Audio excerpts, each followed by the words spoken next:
300년을 지켜온 아름다운 집. 명제 고택에는 자연에너지 조절 시스템이 있다. 천막과 햇볕을 조절하는 그런 역할을 합니다. 전통 가옥의 곳곳에 숨어있는 생태과학의 모든 것. 삶과 공간에 철학을 불어넣은 명제 윤증. 조선 쪽 17, 8세기에 가장 대표적인 유학자의 한 분이셨다. 그는 왜 자신을 위해 지은 집에 살지 않았을까? 선비가 살기에는 집이 너무 호사스럽다. 백성을 위했던 조선의 선비 정신. 그 진정한 모습이 담긴 명제 고택. 사람, 그리고 자연과 함께 숨쉬는 우리 전통 가옥의 속삭임을 듣는다.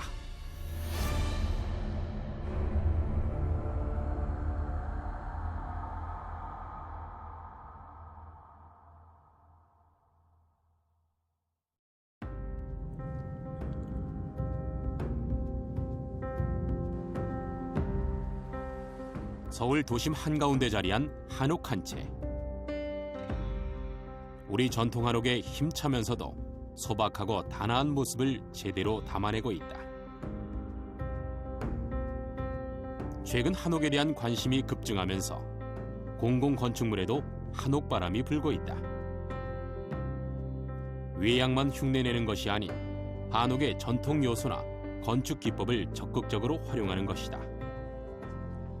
최초 보금자리 주택 지구인 강남 지구 내에 전통 종가주택 모델을 재현함으로써 전통과 현대가 조화되는 특화된 경관을 연출하고 주민들이 실제 이용할 수 있는 소통의 장으로 활용해서 전통가옥의 우수성을 널리 알리면서 또 그 지역의 어떤 정서적 구심점이 되도록 그렇게 하였습니다.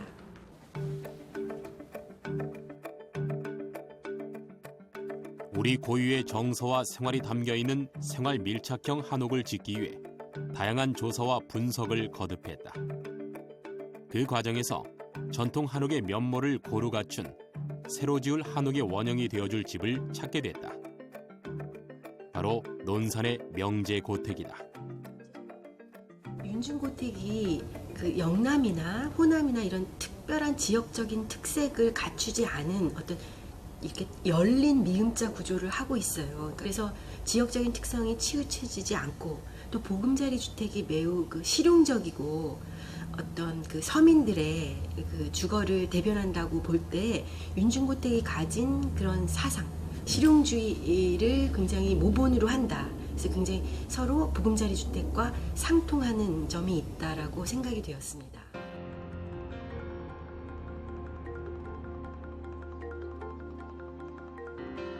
나지막한 산자락 아래 아늑하게 자리 잡은 집. 300여 년의 역사를 간직한 명제 고택은 조선시대를 대표하는 선비의 집이자 전형적인 살림집, 그리고 전통 한옥 건축의 교과서로 널리 알려져 있다.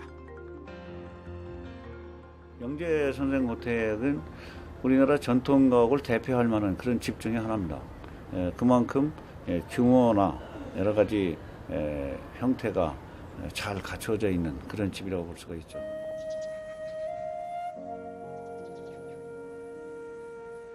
명제 고택은 1709년경 건축된 것으로 추정된다. 조선 후기의 선비 명제 윤중 선생의 제자들이 스승을 위해 지은 후 윤중 선생의 후손들이 대를 이어 살며 이 집을 지키고 있다. 명제 윤중은 조선 후기의 정치계와 학문계에 커다란 영향력을 발휘한 당대의 인물이다. 관직에 오른 적은 없지만 사실상 소론을 이끈 영수로 일컬어진다. 명제 윤중의 가문인 파평윤 씨는 호서지방을 대표하는 명문가로 명제 고택이 위치한 논산에 그 뿌리를 내리고 있다. 파평윤 씨는 본래 고려시대 여진족을 정벌 했던 그 윤관 장군의 후예들입니다. 16세기 중반에 충남 논산에 노성면에 그 세거하면서 그때부터 이 파평윤씨 노송파가 조성돼서 살게 됐습니다.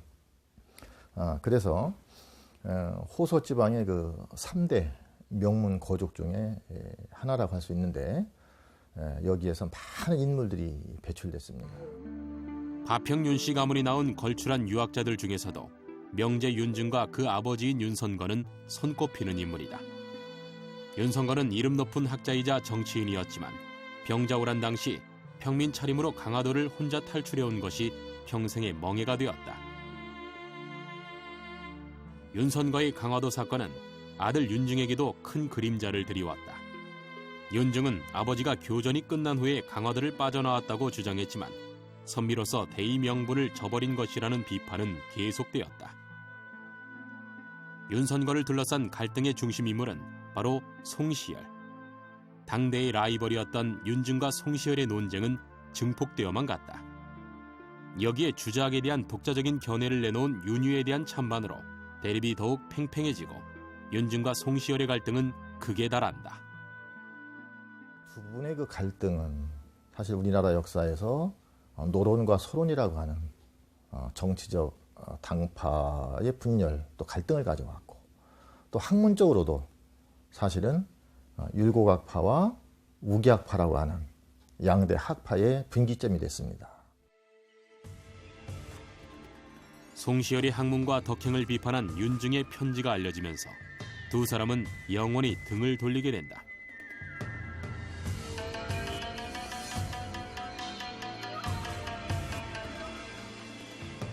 윤증이 자기 수양과 실리를 추구하는 우계학파를 계승하면서 학문적인 결별은 물론 정치적으로도 노장파인 송시열의 노론과 소장파인 윤증의 소론으로 나뉘어 두 사람의 대립은 격화일로를 걷게 된다.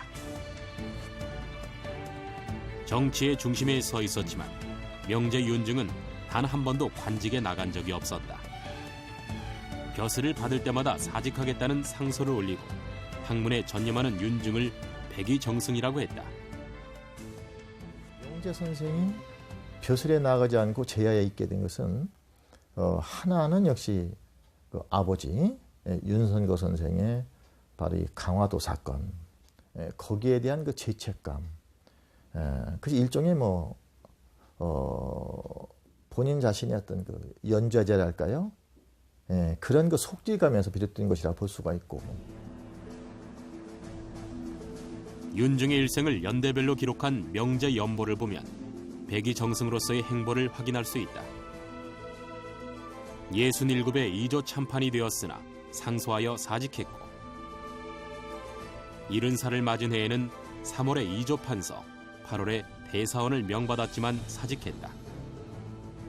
86의 나이로 세상을 뜰 때까지 20차례 이상 벼슬을 제소받았지만 한 번도 벼슬에 나가지는 않았다. 윤증이 하직하자 숙종은 직접 하교를 내려 애도했다. 윤판부사는 인망이 두터워 정승에 오르기를 간절히 바랐지만 그 마음을 돌리지 못했으니 어찌 아니 안타까운가. 평생을 선비로 살아온 명제 윤증은 자신의 철학을 직접 실천하고자 했다. 생전에는 현미밥과 거친 옷이 분수에 맞다고 여겼고 사후에도 비문을 짓지 말라고 유언을 남기는 등 청빈하고 검약한 선비로서의 자존심을 지키고자 했다.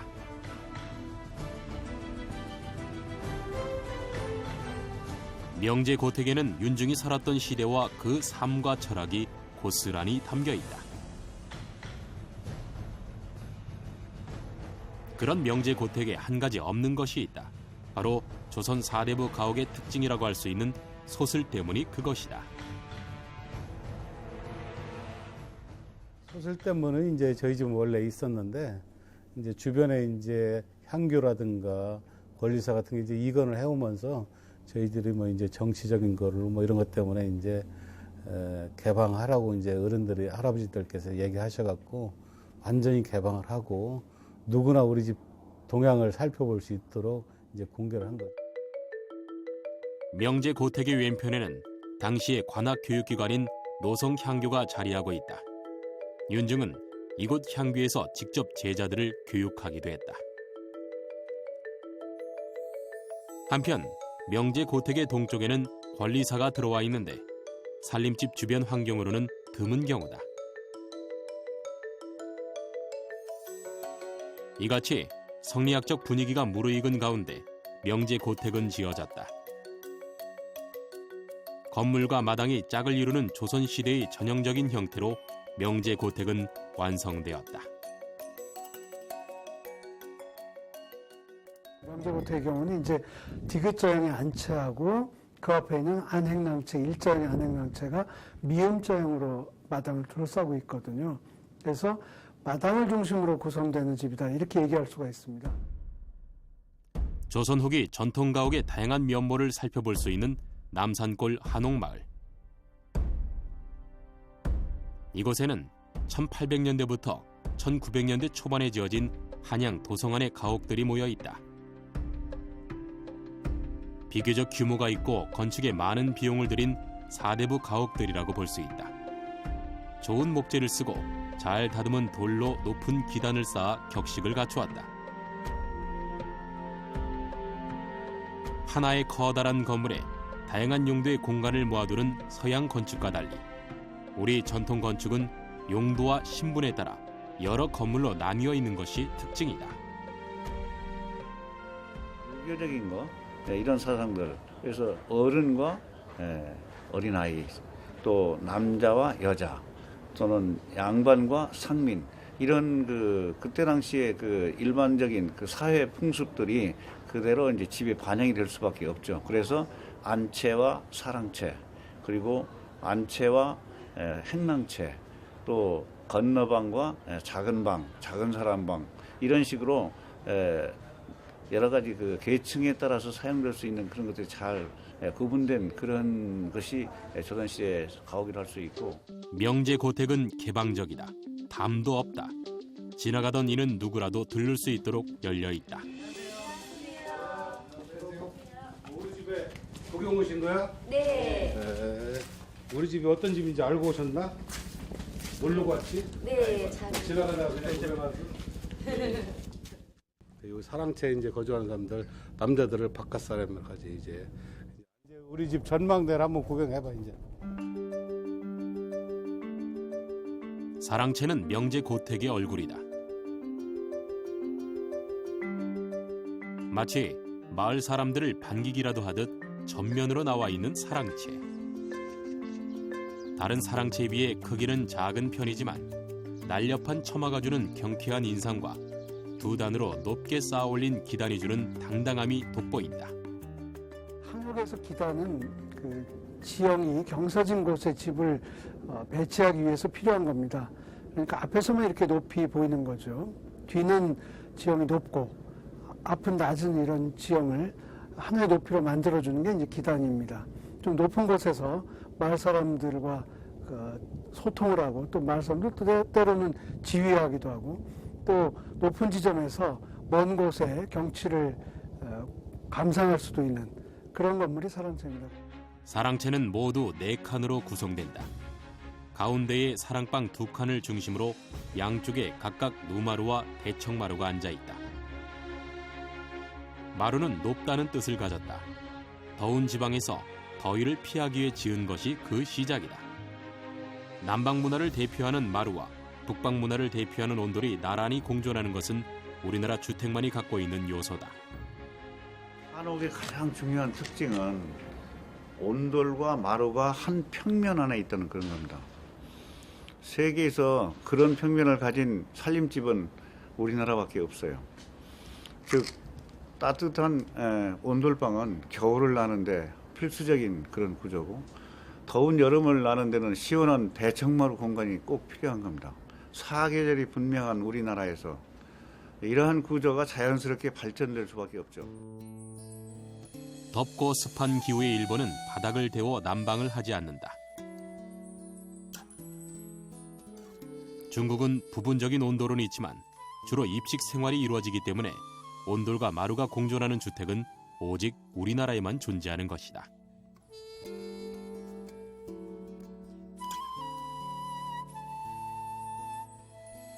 사랑채의 특징적인 공간인 누마루. 다락처럼 바닥을 높게 만든 누마루는 창을 열면 완전히 개방된 공간으로 변신한다.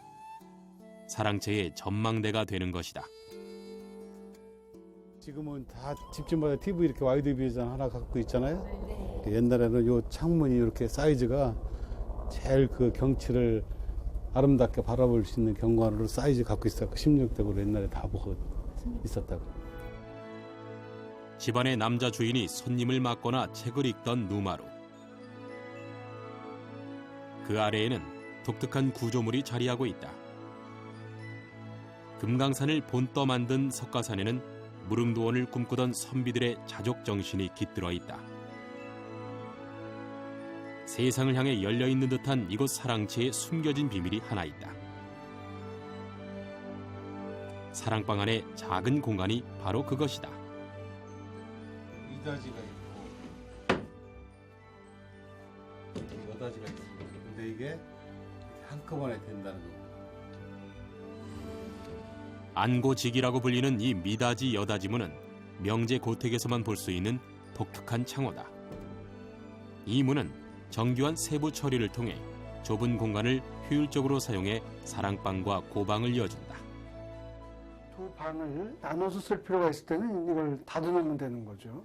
그런데 큰 방과 작은 딸린 방을 하나 통합해서 좀 넓게 쓰고자 할 때는 이 미다지 여다지 형식으로 하면 이 벽 자체를 완전히 열 수 있기 때문에 두 공간이 하나가 됩니다. 이렇게 때로는 뭐 두 공간으로 또는 한 공간으로 이렇게 융통성 있게 가변성 있게 쓸 수 있는 것이 또 한옥의 큰 장점이고 특징입니다. 사랑채와 함께 한옥의 중심을 이루는 안채. 사랑채가 남성의 공간이라면 안채는 여성의 공간이다. 뿐만 아니라 집안의 크고 작은 일이 안채를 중심으로 이루어진다. 때문에 집안에서 가장 큰 규모를 보여주기도 한다. 집을 지을 때 가장 그 주장이 되는 사람은 그 집의 어머니죠. 살림살이를 잘 아는 분이 어머니니까. 따라서 목수는 그 어머니하고 상의해서 집을 짓습니다. 어머니가 지은 집이라고 해도 좋은 그런 것이죠. 그래서 언제든지 집을 지을 때 가장 중요한 것은 어머니의 슬기다. 수직적으로 높이 솟은 사랑채와 달리 안채는 낮은 기단에 앉아 있다. 대청으로 이루어진 전면 5칸은 제사와 같은 의례를 고려해 넓게 배치돼 실용성을 더했다. 명제 고택은 별도의 대문이 없기 때문에 중문간을 거쳐 안채로 들어서도록 돼 있다. 중문 앞에 서면 안채는 보이지 않고 가벽이 하나 보일 뿐이다. 저 벽이 이제 시선을 가려주는데 또 저 벽이 너무 꽉 막아버리면 바깥의 그 상황을 좀 파악할 수가 없고 특히 방문자를 확인할 수가 없게 됩니다. 그래서 이 명제고택에서는 내벽의 아랫부분을 좀 들어 올려서 방문한 사람의 신원도 확인하고 바깥 사정을 좀 알 수 있도록 이렇게 디자인을 했습니다. 내밀한 공간인 안채를 배려한 내외벽에 손님을 확인하고 맞을 준비를 할 수 있는 기능성까지 더해진 것이다.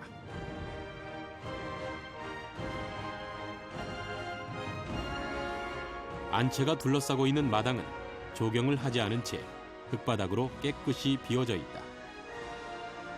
그 마당에 내려쬐 햇빛이 온 집안을 환히 밝혀주는 것이다. 명제 고택에서 또 하나 눈길을 끄는 것은 바로 천장이다. 300년 세월의 연륜의 목재들이 고스란히 드러나는 구조 역시 우리만의 것이다. 한옥은 그 목가 구조라고 해서 나무의 뼈대 구조가 이제 힘을 받는 그런 구조 방식을 사용한 집입니다. 특히 그 지붕의 무게가 무거워서 그 하중을 받는 게 이제 큰 과제인데요. 그런데 이제 구성을 보면 이 보는 굉장히 두껍습니다. 특히 이 대들보를 보시면 아주 육중한 그런 목재를 썼죠. 거기에 비해서 기둥은 상당히 그 얇은 호리호리한 그 부재입니다. 이것은 그 지붕의 무거운 부재를 두꺼운 보가 흡수를 하기 때문에 기둥을 좀 얇게 쓸 수 있는 것인데요. 기둥을 얇게 써야지만 이제 실내 공간을 바닥 공간을 좀 넓게 편하게 쓸 수 있는 것이죠. 한옥은 단을 쌓고 초석을 얹은 것으로 시작된다. 여기에 기둥을 세우고 대들보를 걸고 석가래를 얹어 지붕을 올리는 방식으로 진행된다.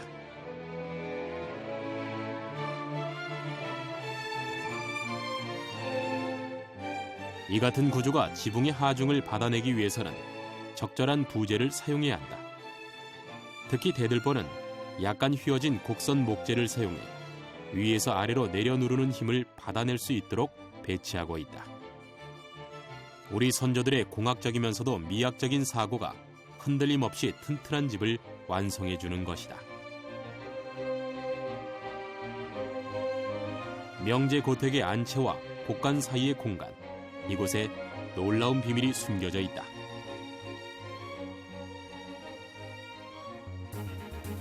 왼편의 곡간과 오른쪽 안채 사이의 좁은 통로가 바로 그곳이다. 여기 한번 재보라고. 신발로.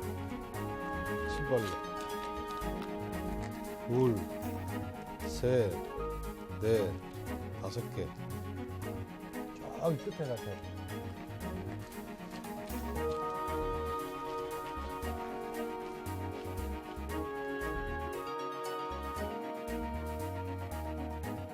통로의 앞쪽은 얼음발로 5개, 뒤쪽은 2개 정도의 폭임을 볼 수 있다.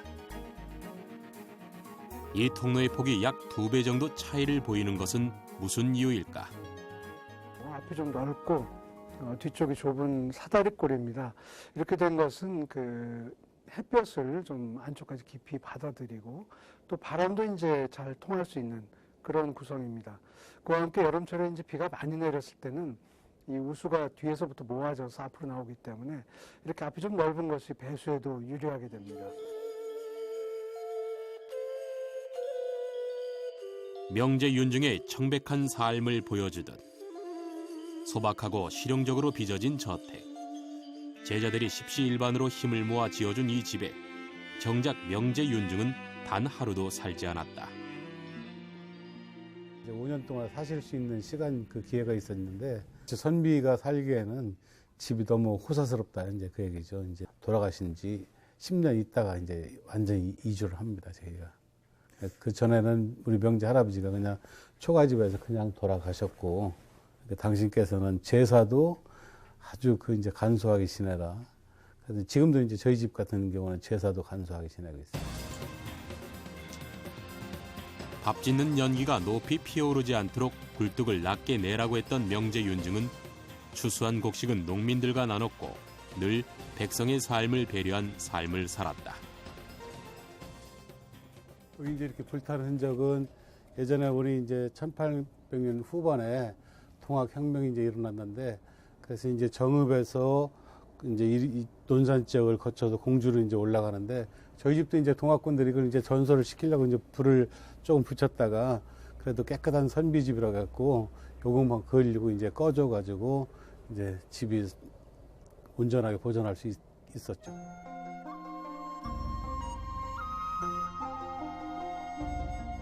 (300년이) 넘는 세월의 부침 속에서도 견고하고 정결한 모습을 잃지 않는 것은 정성으로 지어올리고 성심으로 돌보았기 때문이다.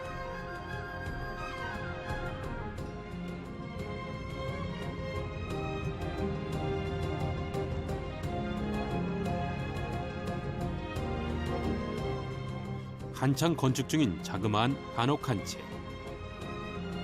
전통공법 그대로 한옥을 짓고 있는 것은 이곳의 주인. 직접 한옥을 짓기 위해 전통 한옥 건축학교를 마친 다음 목수가 되었다. 지금 짓고 있는 것은 사랑채의 역할을 하는 공간. 사랑채 특유의 높은 기단을 올리기 위해 직접 돌과 흙을 쌓았다. 벌판을 이 별치에서 조망을 하기 위해서 좋은 그 시야감을 위해서 이렇게 일부러 높였습니다. 그리고 또 하나 지붕과 지붕이 서로 부딪히지 않도록 기존의 채와 충돌을 피하기 위한 그런 의도도 포함되어 있습니다. 전통 한옥 건축에서 가장 신경을 쓰는 것은 목재를 다루는 것이다. 우리 전통 건축만큼 목재를 정밀하게 다루는 기술은 찾아보기 힘들다. 나무와 나무를 끼우고 맞추는 결구 방식은 못을 박아 고정하는 것보다 더 탄탄한 골격으로 완성된다. 자연에서 온 소재와 섬세한 손길이 만나 완성된 집. 한옥에는 자연과 인간의 조화가 있다. 한옥은 그 자체가 과학성을 충분히 지니고 있습니다. 이를테면 한옥의 이염과 맞춤 방법은 못 하나 쓰지 않는, 보철물을 쓰지 않는 순수한 결구 방식이거든요. 이런 방식은 사람의 몸에도 좋고요. 또 매우 견실하기도 합니다. 명제 고택에도 자연과 인간을 하나로 만나게 하는 과학이 곳곳에 숨겨져 있다. 바로 처마가 그 주인공이다.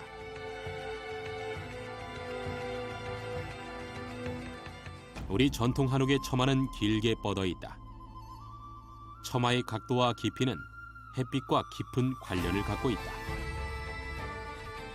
한옥에 있어서 처마가 가지고 있는 효능은 상당히 중요합니다. 한옥이 여름에 시원한 이유도 바로 처마에 있고, 또 겨울에 비교적 따뜻하게 보낼 수 있는 이유로 처마에 있습니다.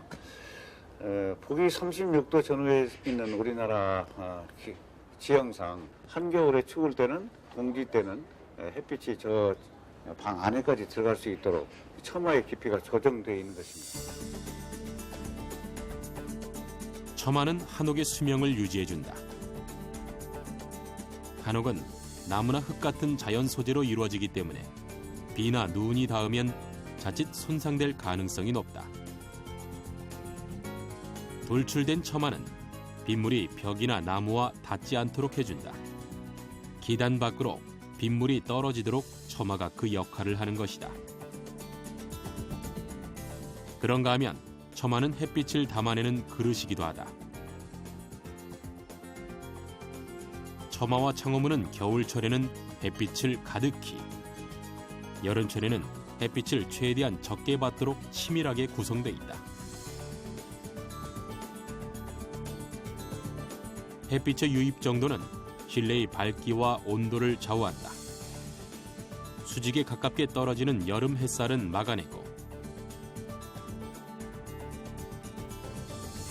겨울엔 햇살이 방 안 깊숙이 들어올 만큼 낮은 각도로 완만하게 비추게끔 한다.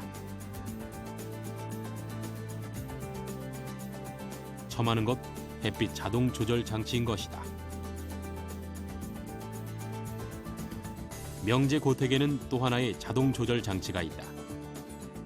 뒤란에서 대청 창문을 통해 대청 마루로 부는 바람의 조절. 대청 창문을 열어두면 바람 한 점 없는 날에도 시원함을 느낄 수 있다는 것이다.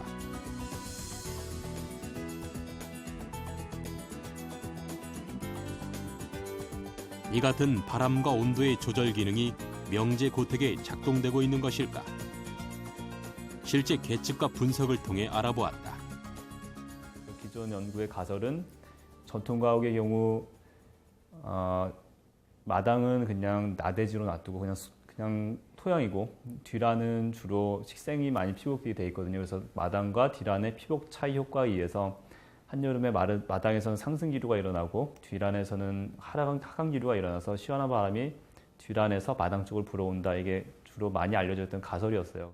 윤리고택은 굉장히 잘 보존이 되어 있고, 일단 마당 같은 경우는 전형적인 그냥 토양으로만 되어 있고, 뒤란에는 굉장히 다양한 식생이 있고, 마당과 뒤란의 어떤 토지 피복의 차이를 보기에 매우 이상적인 조건이었고요. 가장 흥미로운 결과를 드러낸 것 중에 하나는 바로 안채와 곡간 사이의 좁은 공간이었다.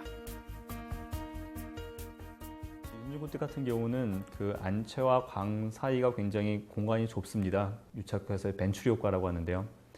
그러니까 통로가 좁아질수록 유속은 빨라지게 되어 있습니다. 그래서 지금 이 안채와 광 사이에서는 그 부엌에서 나오는 각종 연기들이 배출이 될 텐데요. 그런 연기들이 자연스럽게 좁은 통로를 통해서 빠르게 밖으로 흩어질 수 있는 그런 구조라고 생각이 됩니다.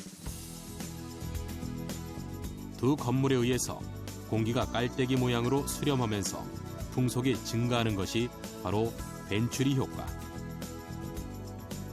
안채와 곡간 사이의 사다리꼴 공간에서 바로 그 효과를 볼 수 있는 것이다.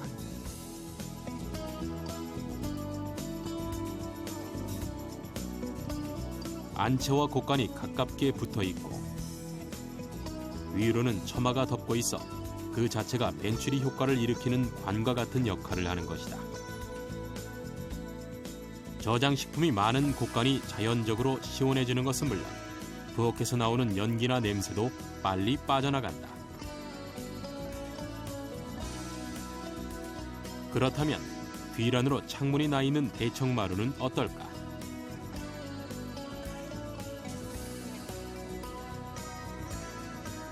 흙바닥으로 비워놓은 마당은 해가 떠 있는 내내 햇빛을 받는다.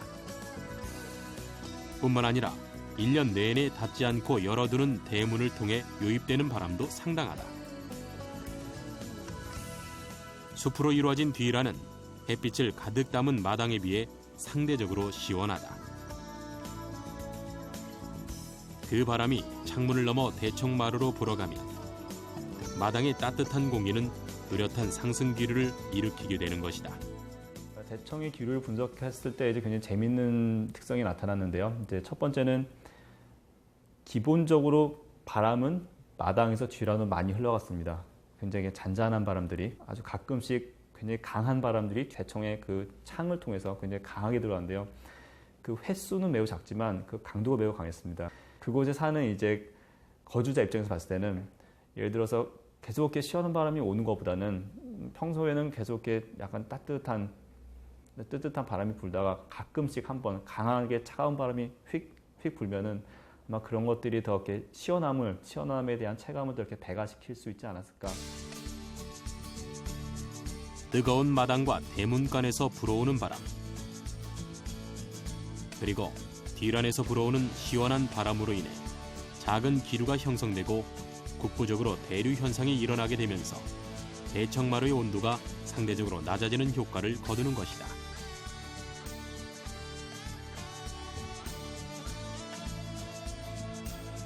명제 고택에서 개측된 연구 결과를 최첨단 영상 기법을 통해 가시적으로 구현되기도 했다. 다른 도면을 보면서 우리 전통 한옥의 생태 과학을 영상화한 최초의 시도였다.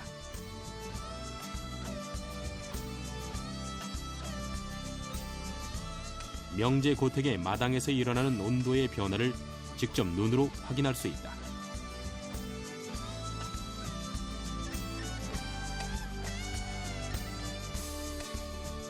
그런가 하면 바람이 어떻게 불어오고 대류 현상을 일으키는지도 살펴볼 수 있었다. 자연을 순응하기 위한 어떤 우리 선조들의 이제 뭐 지혜가 거기에 이제 담겨 있는 그런 거잖아요, 이렇게 그죠?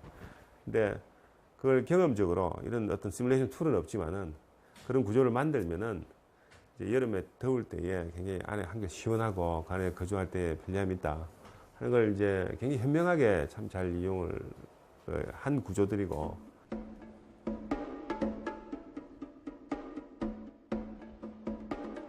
전통 한옥을 우리 생활 속으로 더욱 가깝게 가져오기 위한 노력이 새롭게 시작되고 있다. 국토해양부와 학계가 함께 한옥 기술 개발과 보급, 그리고 폭넓은 대중화를 위한 본격적인 연구에 나선 것이다. 여기가 이제 신한옥동이 있는 데인데요. 저쪽 건너편이 전통한옥동이고 저희가 나란히 두 동을 지어놓은 것은 두 개를 비교하기 위해서 지어놨습니다. 또 저쪽 전통한옥동은 정말 우리나라 육성을 사용한 전통 공법대로 진 거고요. 이것은 이제 저희들이 연구 개발한 내용을 반영해서 지은 신한옥이라고 하는 건데요. 여러 가지 요소를 반영을 했습니다. 대학교 캠퍼스에 세워진 한옥들. 한옥 기술을 보다 널리 쉽게 보급하기 위해 개발 중인 기술을 실제 사용을 통해 검증하고 있다. 신기술을 적용한 소재를 개발하고 개량하는 한편 한옥에서 가장 중요한 목재 또한 현대 생활에 적합한 것으로 새롭게 찾고 만들어 나가고 있다. 전통 한옥의 장점을 극대화하고 단점을 최소화할 수 있는 타협점을 찾기 위한 작업이 진행 중이다.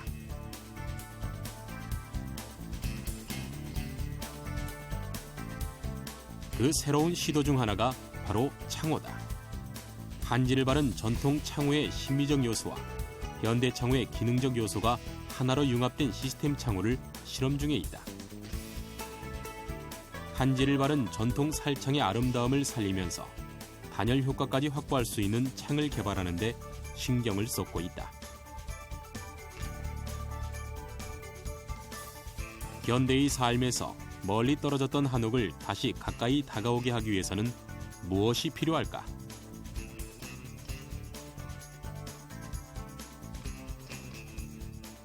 한옥이 이제 안기틀 조사해 보면은 춥고 불편해서 못 살겠다는 건데 단열 성능을 높인 그 부분에 이제 가장 신경을 많이 썼습니다.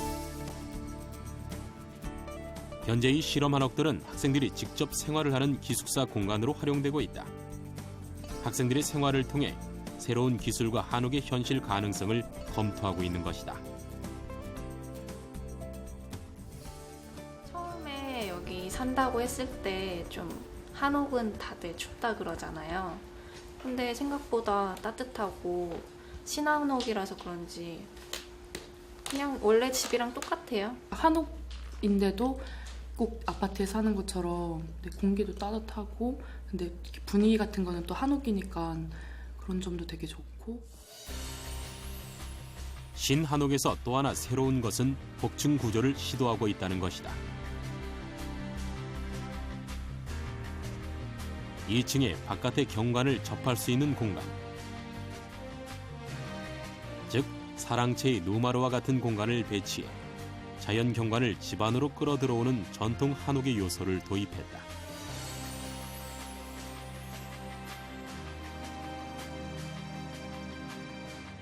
서양식 현대 건축의 베란다와는 전혀 다른 열린 공간으로서의 누마루는 한옥의 새로운 가능성을 엿보게 한다.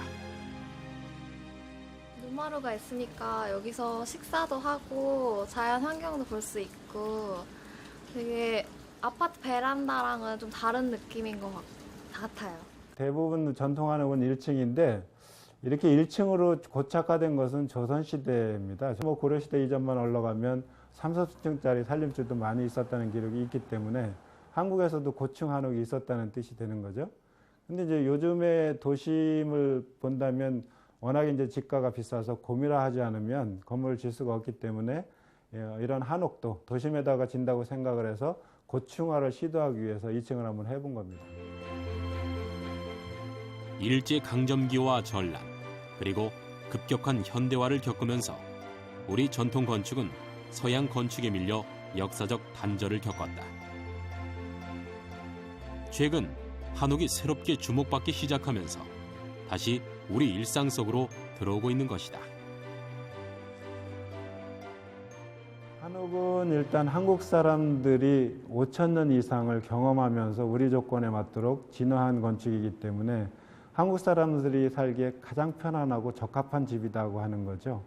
그것은 이제 물론 생활 방식에서 자연 조건에서 모든 조건에서 해당되는 말이고, 그렇게 본다면 짧은 기간 내에 적용했었던 양품 건축보다는 한옥이 우리 몸에 맞는 옷처럼, 맞춤 옷처럼 우리 집이라는 것이죠.